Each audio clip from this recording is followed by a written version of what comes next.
Hola, bienvenidos a un nuevo episodio deslocalizado de No es asunto vuestro.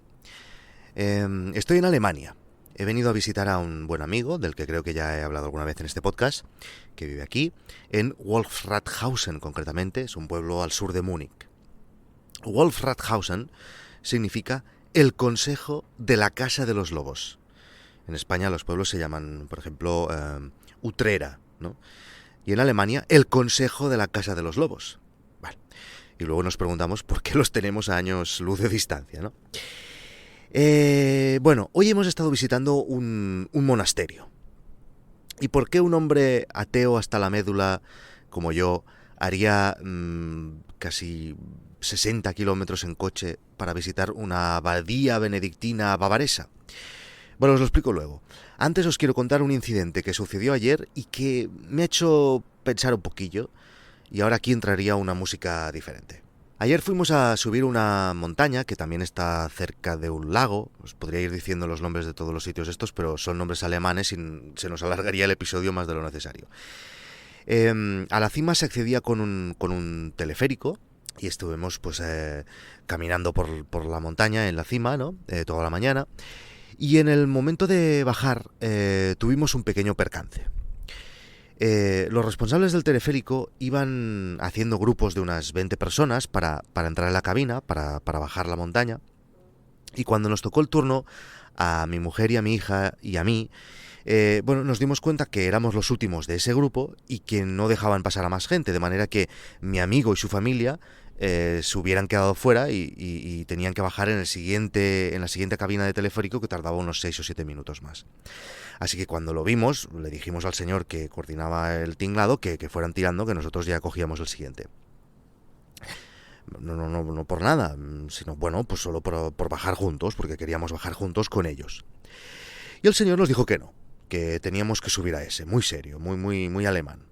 Básicamente nos estaba ordenando con aquel tono que utilizó, nos estaba ordenando que subiéramos a ese teleférico con un inglés aquello con un acento muy fuerte, con una voz grave y levantando la voz, diciéndonos que moviéramos nuestros sucios culos españoles y que lo metiéramos en la cabina, aquella cabina perfectamente diseñada de los alemanes. Y como que el señor pues elevó la voz, como digo, todos los alemanes que ya estaban dentro de la cabina y los de la cola de fuera se quedaron observando la escena, curiosos a ver qué estaba pasando, ¿no? Y por supuesto, con esa actitud déspota, solo consiguió el efecto contrario en mi mujer y en mí. Y nos reímos porque, bueno, que un conductor de teleférico te dé órdenes, pues hace bastante gracia. Y le dijimos muy amablemente que fuera enchufando el aparato, que nosotros nos quedábamos ahí hasta que subiéramos con nuestros amigos, o básicamente hasta que nos saliera de los cojones. Que por cierto en alemán es Böll. Y el hombre no se esperaba para nada del mundo que le lleváramos la contraria. Lo descolocó enormemente y nada, no dijo nada, bajó la cabeza, reculó, se puso dentro de la cabina sin insistir más y se fue para abajo. Y a todo el mundo que estaba allí, un 95% eran alemanes, le pasó igual. Porque ningún alemán habría hecho lo que... ni que fuera nada del otro mundo, sencillamente le dijimos al señor que no queríamos bajar, pero ningún alemán habría hecho lo que mi mujer y yo hicimos ayer en esa situación. Y la razón es porque los alemanes tienen un índice de distancia al poder elevado. Aquí entraría una nueva música. En los años 60, el psicólogo holandés Gerd Hofstede, que en este episodio de No es asunto vuestro vamos a escribir como Gerd Hofstede y vamos a pronunciar como Gerd Hofstede, trabajaba para el Departamento de Recursos Humanos de IBM. Este señor lo que hacía es viajaba por todo el mundo y se encargaba de analizar en qué manera diferían entre sí las culturas cuando estamos trabajando. O sea, básicamente lo que quería averiguar IBM contratando a este señor es si, por ejemplo, poner a trabajar a un chino con un americano les hacía ganar más dinero o menos dinero, o si poner a un italiano con un croata. Y así con todas las combinaciones posibles. Y hoy en día las conclusiones a las que llegó Hofstede aún son utilizadas para entender la psicología intercultural entre culturas.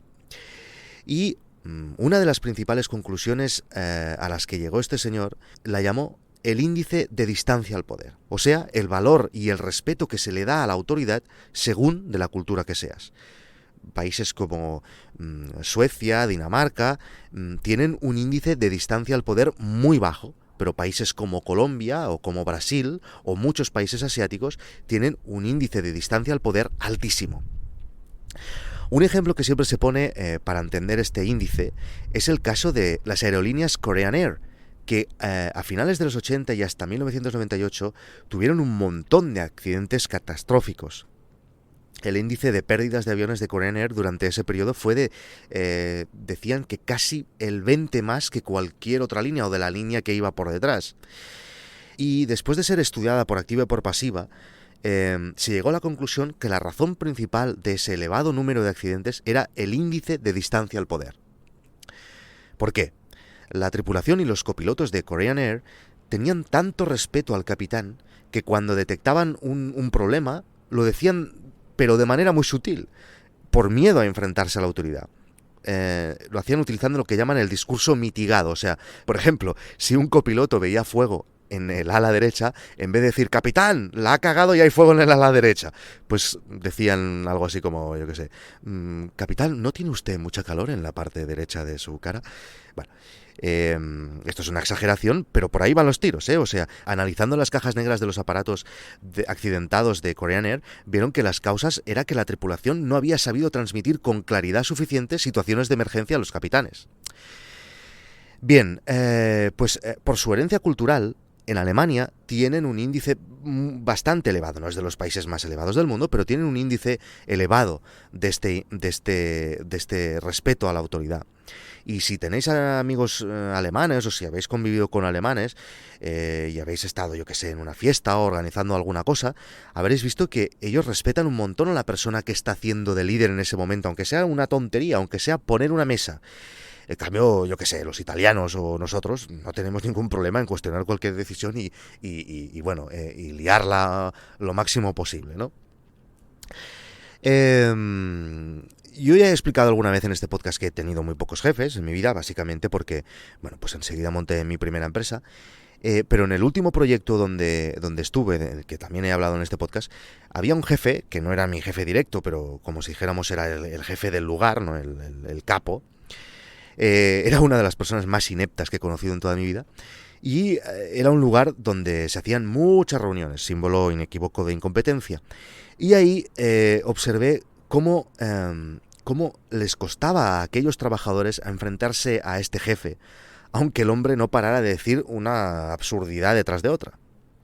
Porque es que era muy tonto, muy tonto.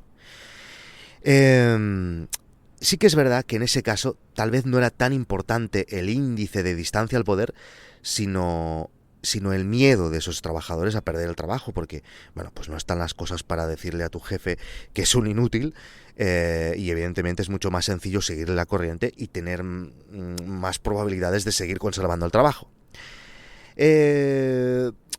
Pero ahora, en Guide Dog, me encuentro en una situación que también me ha hecho analizar el tema del índice de distancia al poder. Sobre todo en las últimas semanas, y es que desde hace unos 15 días, y esto aún no os lo he explicado, estoy negociando con gente de la Warner Bros., con el Departamento Internacional de Documentales de la Warner Bros. Y la verdad es que acojona. Gente que, bueno, pues que es gente que tiene mucho poder en la industria y que, pues durante las negociaciones, pues quieren imponer sus reglas. A ver, para que os hagáis una idea, no sé, para poner algún ejemplo, ¿no? Son gente pues que pide, por ejemplo, un mínimo garantizado si quiero incluir alguno de sus documentales en Guide Dog. Sabéis que el sistema de Guide Dog está pensado pues que de todo el dinero que se genera, el 50% va directo para el propietario de los derechos, ¿no? Y que además es una cosa que va acorde con las visualizaciones que ha tenido ese documental y que con el otro 50% pues cubrimos todos los gastos de la plataforma. Pues bien, empresas como Warner Bros., y además se entiende, pues intentan siempre pues plataformas como la nuestra, como Guide Dog, pues que les haga, por ejemplo, un avance del dinero sin saber si su película acabará teniendo o no éxito dentro de esa plataforma. A ver, entiendo perfectamente su estrategia y tiene el suficientemente poder, como digo, para hacerlo y para pedirlo, pero bueno, yo también tengo mi derecho a mantenerme fiel al modelo que he pensado y que es justo para esta plataforma. Bueno, ya os explicaré en los próximos capítulos cómo han acabado estas negociaciones con la Warner. Esta semana precisamente tengo una reunión con ellos por Skype.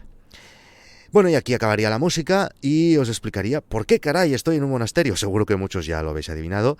Pues claro, hijos míos.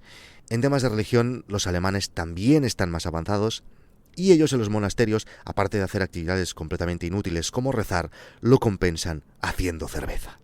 ¡Prost!